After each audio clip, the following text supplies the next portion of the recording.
So guys, today's the next day of trying to get this misfire diagnosed. I'm going to be checking the firing order. I got to check the distributor cap and check for any play. I'm going to change spark plugs, and I got these new ones. It's from Autolite. Got the copper ones. So it's going to be brand new. I got a brand new full tank of gas over there. Going to hop that in. And then this is the one I got started. This is the firing order of which these wires are supposed to go in. You're not supposed to do these wires willy-nilly, and I went ahead and just marked all these ones. It goes 1, 3, 5, 7 on the driver's side, and on the left side of this engine we have 2, 4, and then 6, and the following one's 8. And this is the firing order of the car. This is the 340 small block V8. It's pretty similar to most Chevys around this time. It is 18436572. The distributor, it rotates clockwise. And I know this little diagram that I made might not look the most simple, but I promise it actually really is. It goes number 1 cylinder over here, and then it lights up the 8th, and then it goes to 4, then it goes to 3, then it goes to 6, and then 5, and then 7, and then 2. So the first thing I'm going to do is I'm going to put a whole new gallon of fresh premium unleaded gas. So bear with me, guys, and forgive me if it looks a little complicated. I'm going to try my best to make this a lot more simpler than it needs to be. So we're going to go ahead and check the 1. 1 is over here. We're going to follow that wire all the way over here. Here it is. Here it is over here on the 1. All right, and then this is the 8th. I'm going to follow that up, and it's going to be right there. Looks correct. Got the 4 over here. Got the 3 over here. I'll follow that all the way up. Now least over there on that one. And I got the 6 over here. Tugging over here. Got number 5. I'm gonna pull on this wire over here. Find out which one that is. Let's see.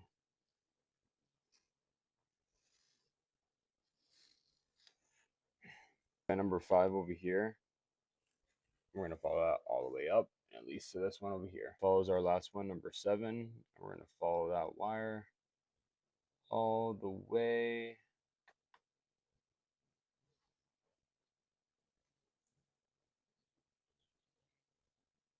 Seven over here. So we got number 7 over here on this wire. Last cylinder. It's gonna go all the way over here, and it's gonna be tugging on that one. We got the magic number 2, and over there. All right. So this firing order looks correct to me. I'm gonna go ahead and just check the firing order. Did that. All right, guys. So the firing order does look correct to me. I'm gonna go ahead and check that. I'm gonna check the distributor cap and check for any play. So I move it side to side, no play. Tug it up and down, still no play. So I think everything's good. I'm gonna check the cap. Let's see. Yeah, it doesn't seem crusty or anything like that. It does look good to me. So I'm gonna go ahead and you look at the rotor, looks pretty good. So I'm gonna sit this on there. Go ahead and get that clipped up. With that done, I'm gonna check that off. So with that done, I'm gonna go ahead and check that off, and I'm gonna change the spark plugs. When I change these spark plugs, I'm gonna be doing a 1 by 1. I'm not gonna remove everything all at once, so that way I don't have to mix the wires. Even though they're labeled, I do not want to risk it in any way. And then here is the old spark plug. As you can see, it doesn't look like so bad. It does look hella burnt, but otherwise, like in my eyes, my educational guess, I don't think it's that bad. So here's the old spark plug, comparing it to the new one, and as you can see, the old one does look really burnt. I do see some debris coming off of there, but the gap size doesn't look that far off from the new one.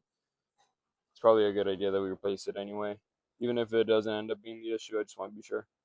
Adding it by hand, and then later when I can't move it with my fingers anymore, I'm going to go ahead and torque it down to 15 pounds.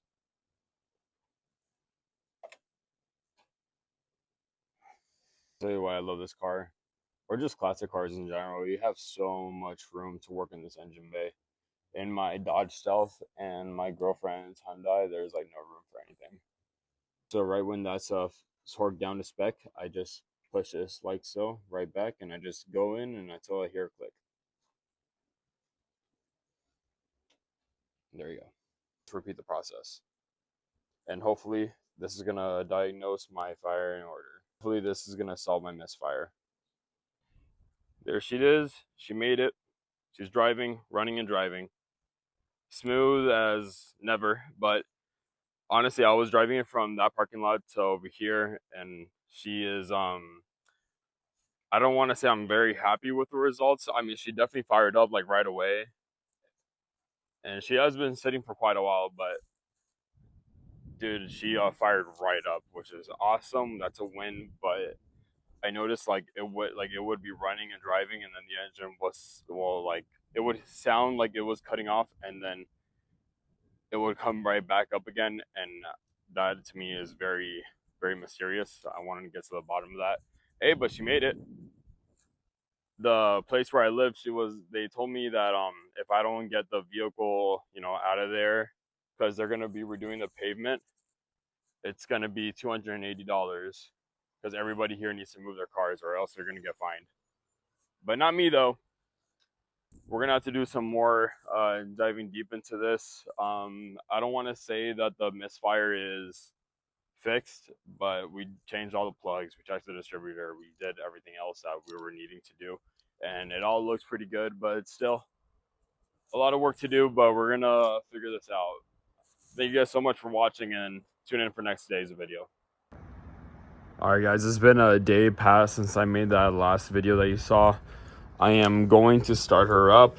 It's been sitting for like a day, like I said, so I'm gonna see what's going on.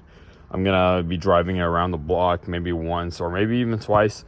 I'm gonna see if there is a misfire of any kind, and if not, I'm gonna have it parked, let it run for about like 5 minutes, and that would tell me if everything sounds really good, then it would be perfect.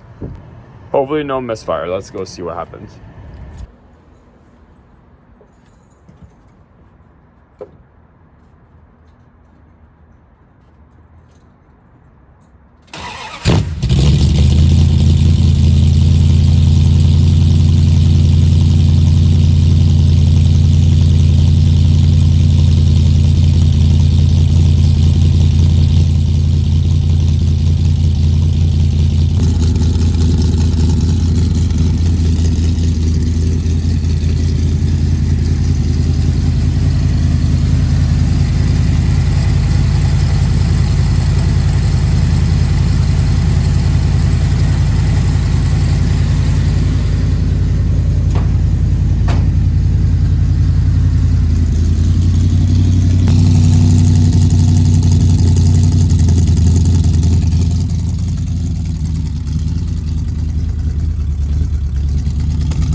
So you guys saw the problem right when it happened. I was driving from there, car ran fine all the way through there, made a right turn, started slowing up, caught up again, and then it just completely stalled from right there on that turn where this parking lot turns in.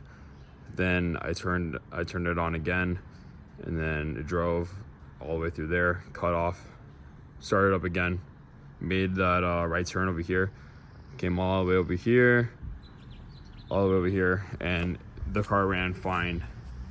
Parked it over here, and then it was driving, idling perfectly. But then you saw how it would had some really good pep in her, really good fight in her, and then she would just stall out. I don't know what my guess would that be. I'm gonna get to the root of it, but one thing I should do just for fun, see if it will help the situation at all, is that these people, they put the distributor wires right next to the headers, and these get really hot, and I noticed that those were cracked when I changed the spark plugs.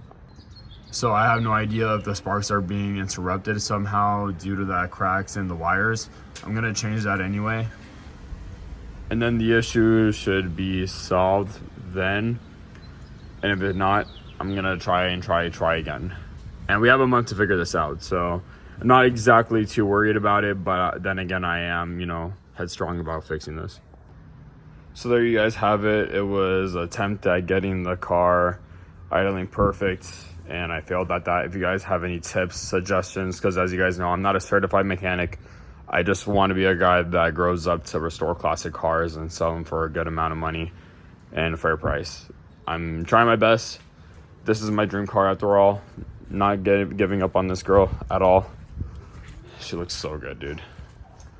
Every time I drive this car, I get so reminded that how lucky I am to even have this car.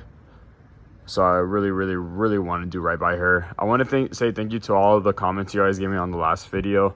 It was very helpful, and I want more in the future, so don't be shy.